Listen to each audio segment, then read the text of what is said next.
Hello, and welcome to a review on aligning planning efforts. In this presentation, we will explain why it is important for school and district leaders to collaborate to develop, monitor, and evaluate school improvement plans. As we progress through this presentation, we will cover the topics listed here. Each item is hyperlinked to allow you to easily access the section you'd like to review. School improvement begins with having a well-developed plan to reach the educational goal of producing college and career-ready students. It is important to keep in mind that ACIP is a working document. It is not a plan that is created to check a box or to meet the need of a deadline, which is October 15th. Rather, it is a plan that should be implemented, reviewed, and modified regularly to ensure the needs of the students are constantly being met. The foundation of the ACIP is the Comprehensive Needs Assessment. This document is created after school data has been thoroughly analyzed and barriers and learning gaps have been uncovered. The ACIP is not created by the principal alone. Instead, it should be a collaborative effort of individuals with varied perspectives. Once the plan is created, it is important to monitor it to learn if strategies are working. If they are not working, should they be modified or stopped? Are the strategies working so well that there is a need to expand them? Basically, find out if the plan is working. The ACIP is also used to explain how funds are allocated to support the activities in the school improvement plan. All local, state, and federal dollars should be identified in the school improvement plan and attached to improvement strategies. Let's begin with a brief discussion of the Federal Programs Director's role on the ACIP team. Your role is to ensure the activities in the ACIP are reasonable, necessary, and allocable. Principals are not familiar with these terms and how they relate to federal funding, but you are. When charged with the task of improving students, principals will come up with ideas that can be innovative, creative, and at times elaborate. They mean well because they know what needs to be done to get the students involved in their own learning. However, the ideas may not meet the standard of the law, which is ESSA. Is it reasonable to purchase MacBooks for every elementary student to take home? No. Is it necessary to purchase new classroom furniture to increase engagement? The answer could be yes, but not with federal funds. New furniture is appreciated, but it has no direct impact on academic achievement, EL proficiency, or attendance. Hiring an artist to paint a mural in the school's interest to create a welcoming vibe does not serve the purpose of the school improvement grant. That activity is not allocable to the grant. This is one of many reasons why the federal programs directors play an important role on the ACIP teams. You have to rein in the ideas and provide guidance. In your role, you are the sage on the stage. You are the expert. Anytime a principal has an idea of how to spend 1003 funds or any federal dollars, always remember to ask this question. How does this resource, initiative, or activity or intervention remove learning barriers and directly impact academic proficiency? Principals, feel free to use this question with your teachers as well. School improvement is not the sister of home improvement, where everything is updated with a fresh coat of paint and new furniture and decor to make the school look and feel good. No, school improvement funds are the sole used for the sole purpose of improving academic achievement, academic growth, EL proficiency, chronic absenteeism, graduation rates, and CCR indicators. Remember, these funds should be used for academics and not aesthetics.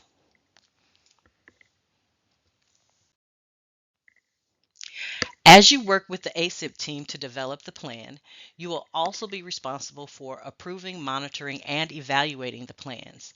CSI schools have an additional level of support from the Office of School Improvement with these three steps. However, LEA leaders are responsible for supporting all Title I schools with school improvement efforts. LEA leaders will have to approve ACIPs. You'll have to find out, are the plans created to remove or reduce learning barriers and support academic achievement? Then you'll have to participate in the monitoring. Monitor the impact of the strategies. Are they working so well that they need to be continued or expanded? Do you need to modify the strategy because the resource was purchased for K-5 intervention, but only second and third grade students are showing progress? Should the intervention be discontinued because a vacancy couldn't be filled? Whatever the reason, the plan should be monitored throughout the year. And federal programs directors, you will need to revise the EGAP application indicating the changes that have been made. This is yet another reason why district leaders play an important role on the ACIP team. Evaluate the effectiveness of the plan based on all the monitoring that took place. How can the plan for the next school year be improved to continue the progress that was made? These three steps are part of the continuous improvement cycle.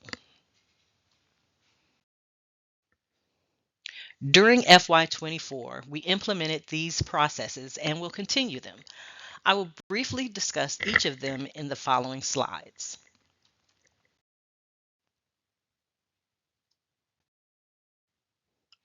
Evidence-based interventions are required for all federal programs.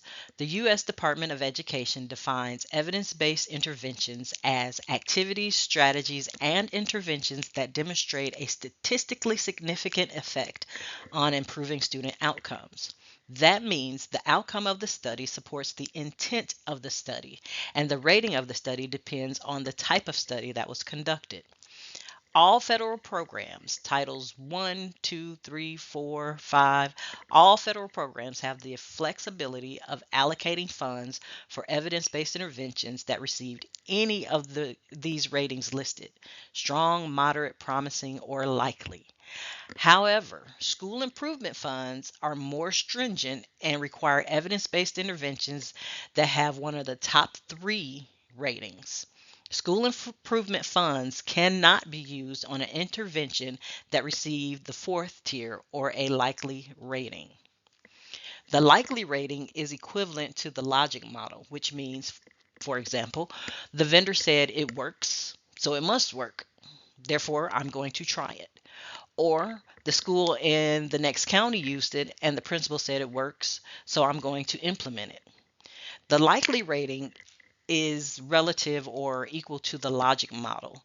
And that basically means they say it works, so it must work. We can't use that with school improvement funds.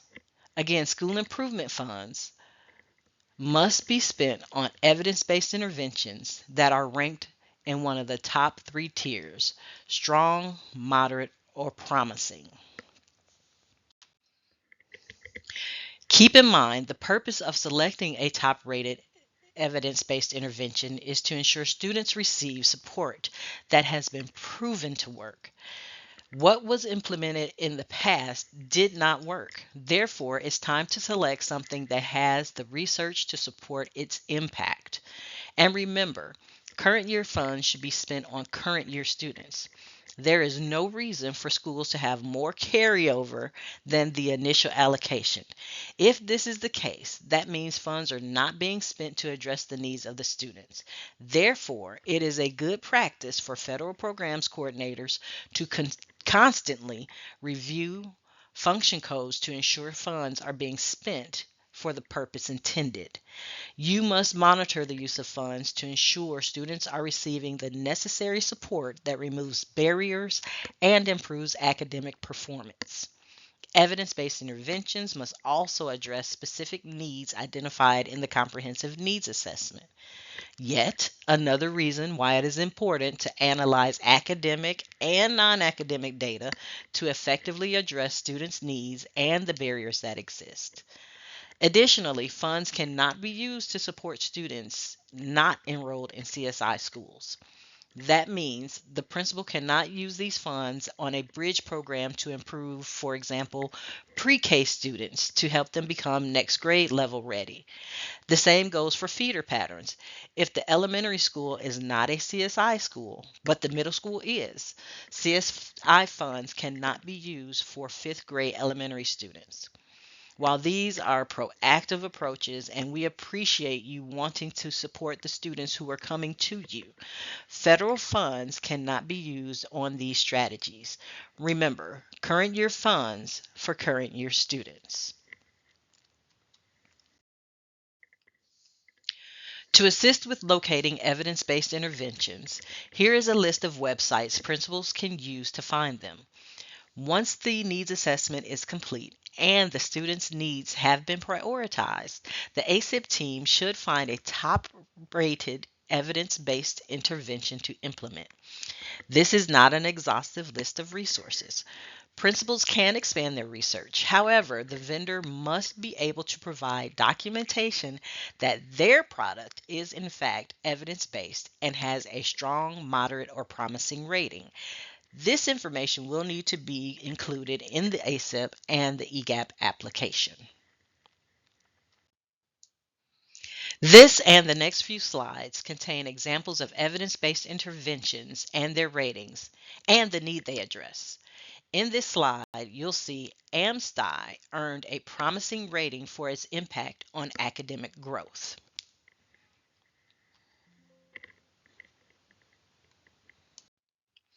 What Works Clearinghouse shows the dual language program received a moderate rating for increasing English language proficiency. Sound Partners received a strong rating for its impact on improving skills with struggling readers in kindergarten and first grade, as well as improving English proficiency in the same grade levels. One program has the possibility of meeting the needs of two subgroups. The Alabama Early Warning System received a top-tier rating for improving chronic absenteeism. College and career readiness indicators can be improved by implementing strategies from this particular study.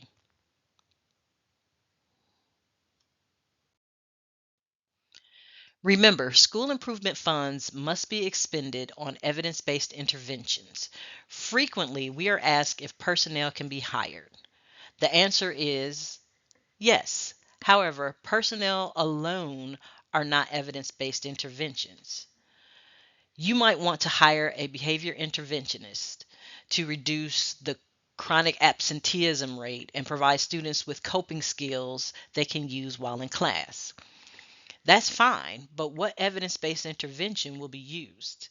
Is professional development needed? Are materials and supplies needed? The point is, the personnel needs to implement the evidence-based intervention. Personnel cannot be hired because additional adults are needed in the building. The same goes for teacher tutors or any other personnel included in the improvement plan. What evidence-based intervention will be implemented and what is needed to make it successful?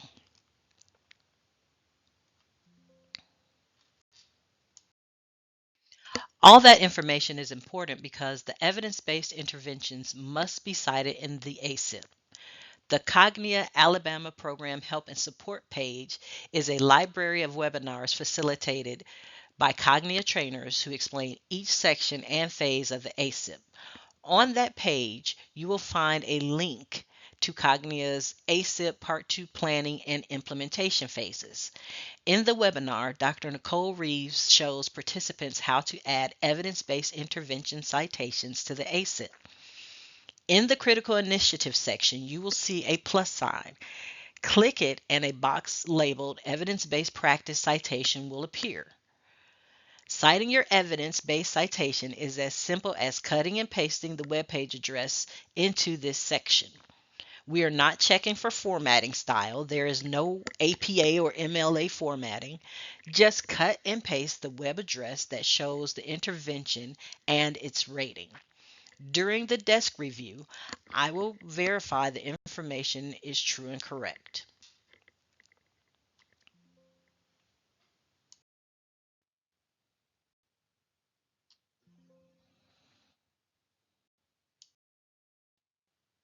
This is another process we put into place during FY24. The coordination of resources documents is considered the school's comprehensive budget and it must be completed. This is an ESSA requirement. On this form, principals need to identify how local, state, and federal funds will be used for the school year. In these yellow boxes, principals will need to provide a summary of how each federal allocation is budgeted. Usually, the Title I and school improvement boxes are the only areas that will need to be filled out. However, if the LEA does allow building leaders to budget other federal funds, that will be listed here as well. Because this is a federal requirement, this document must be completed and uploaded in the Title I school-wide diagnostic for ACIP.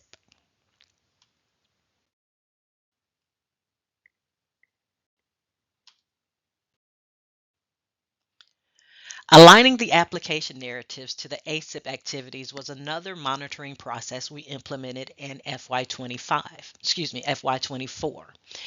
This slide shows a screenshot of an ACIP activity, which you see on the top, and a screenshot of how the activity was included in the school improvement application that is listed in EGAP, which is what you see on the bottom.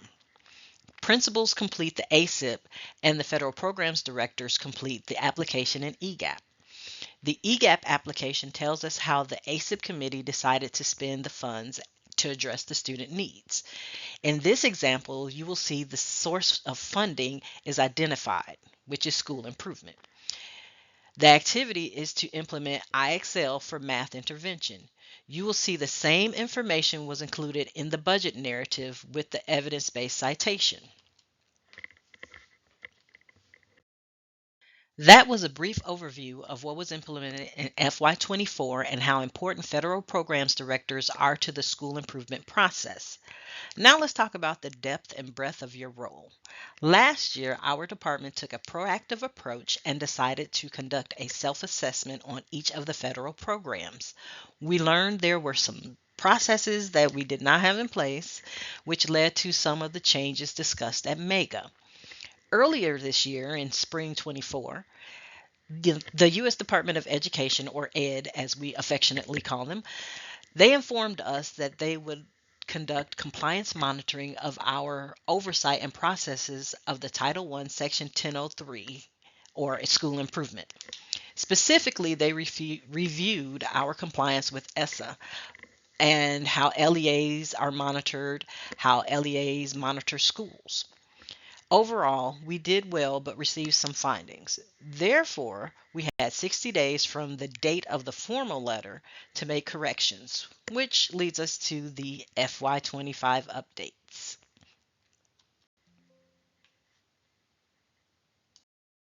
Keep in mind that we will continue implementing the FY24 practices that were just reviewed, and we will add these. So let's discuss them.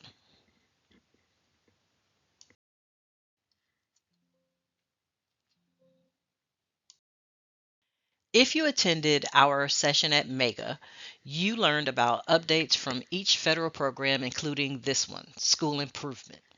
According to ESSA, to receive an allotment under Title I, Section 1003, the LEA must include a description of how it will carry out its responsibilities for overseeing and supporting schools that are in school improvement.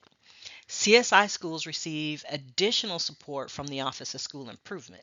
However, the schools do not fall under the auspices of OSI, or the Office of School Improvement. They are a part of the LEA. Therefore, it is the LEA's responsibility to support the schools.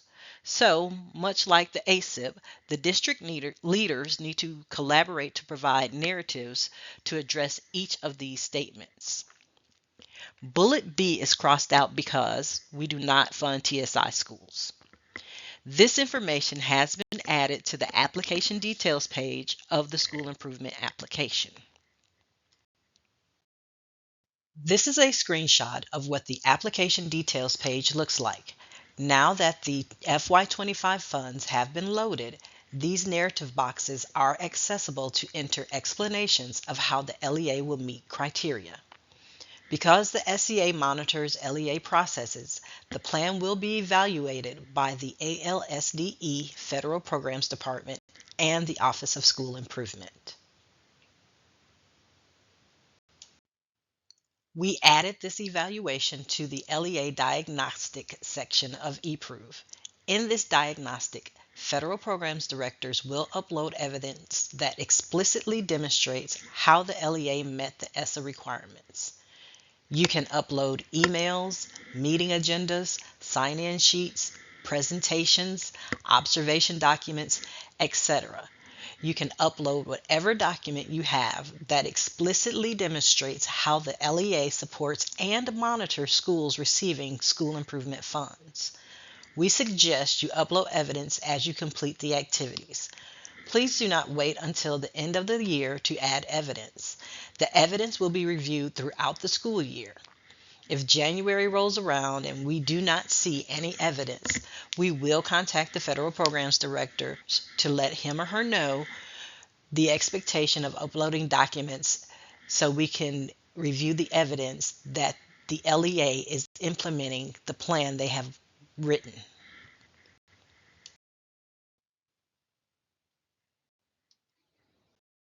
As stated previously, desk monitoring consisted of ensuring ACIP activities and budget narratives matched. We will also ensure the funding aligns as well. Why is this important? Glad you asked. Because all 1003 funds, except the amount allocated for administrative and indirect costs, should go directly to the schools. There are no district initiatives with 1003 funds. Therefore, whatever allocation the school receives from the ALSDE, the school should receive that allocation. It is not the LEA to receive the allocation, then give the schools a portion of it. No, no, no. The school receives the entire allocation minus the administrative or indirect costs, if applicable. And principals, indirect costs are those expenditures that address the operational needs of the school, such as utilities or maintenance. Other than that, all CSI 1003 funds should go directly to the schools. During the desk review, we will begin verifying dollar amounts align as well as the activities. All school improvement allocations in the ACIP should total the 1003 allotment minus direct costs if applicable.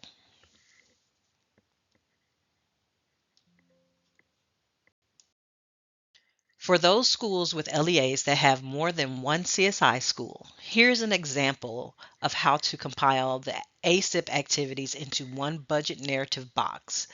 Federal programs directors, please keep in mind citations for the evidence-based interventions should be listed. There is no need to create a separate budget narrative box for each school. Compile them and ensure identifying information is included. The school name, the description of the allocation, the amount, and the evidence-based intervention.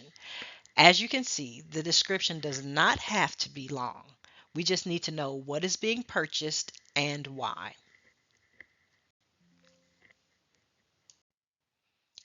Here are 3 examples from an LEA with multiple CSI schools. As you can see, each activity identifies an allocated dollar amount for the personnel listed. This example shows how those ACIP activities are included in one budget narrative. All schools included personnel in their ACIP. Therefore, the Federal Programs Director compiled the personnel in one budget narrative and included identifying information.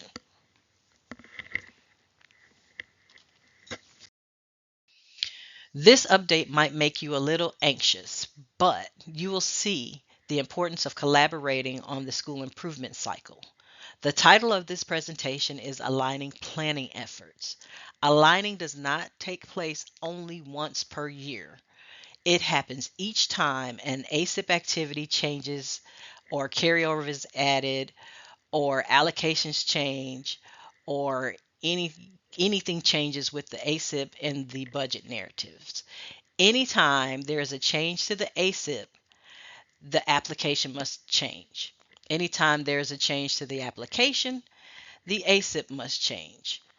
This is why it is important to plan carefully to monitor the plan throughout the year. Federal Programs Directors, please know that anytime a school improvement revision is submitted, the ACIPs will be reviewed to ensure alignment. If alignment does not exist, the approval will be postponed until they match.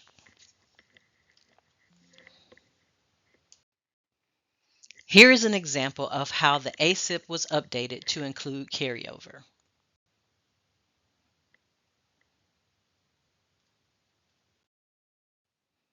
And this is how the budget narrative reads for the carryover funds.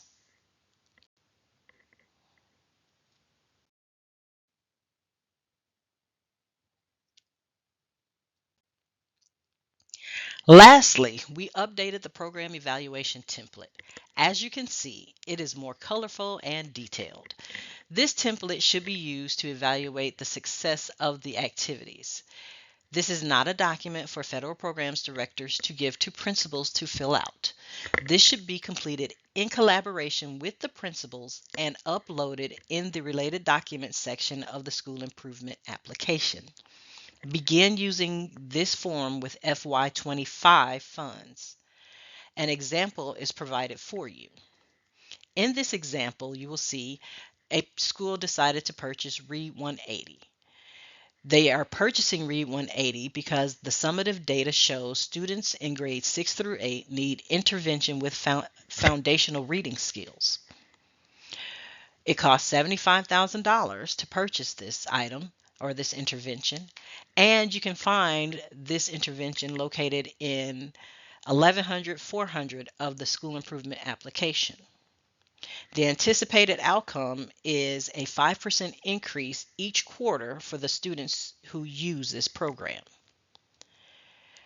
And at the end of the year, when the evaluation takes place, you will include the actual outcome.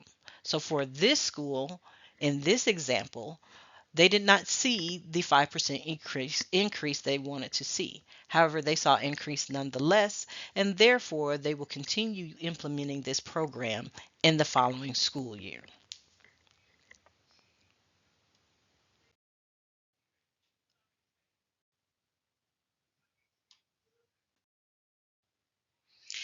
Here is a side-by-side comparison for what is required for all Title I CSI, TSI, and ATSI school improvement plans. The first column lists all the ESSA requirements. As you can see in the column titled CSI, the Office of School Improvement provides additional support. They also assist TSI and ATSI schools upon request. The red box in the CSI column is to remind you of the rating that is needed for the strategies, activities, and interventions in CSI schools.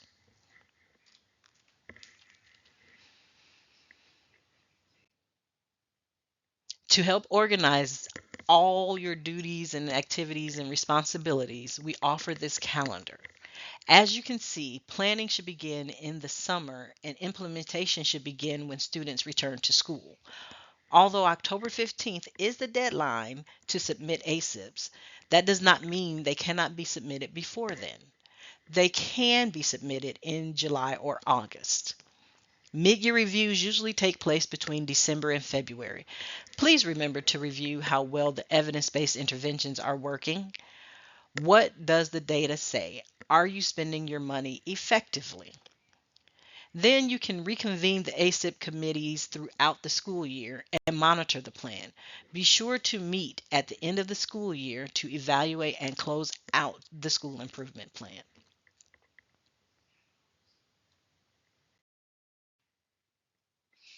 This is a screenshot of the components of the school improvement plan. Keep in mind, a complete plan includes surveys, diagnostics, and strategies. Do not forget to complete the coordination of resources.